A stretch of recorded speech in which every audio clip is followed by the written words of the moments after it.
行动才能够产生决定的结果。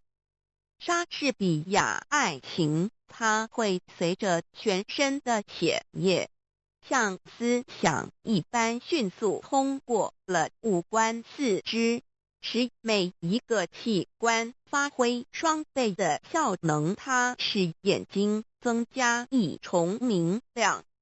恋人眼中的光芒可以使猛鹰炫目。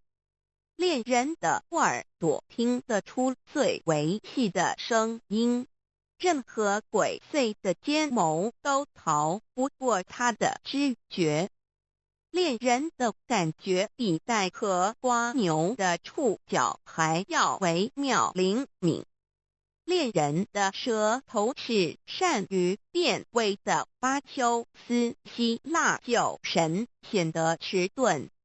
莎士比亚一个面具套不下所有人的脸。莎士比亚，你自己和你所有的一切，倘不拿出来贡献于人世，仅仅一个人独善其身，那实在是一种浪费。莎士比亚最后的结果确定工作的成败。莎士比亚智慧是命运的一部分。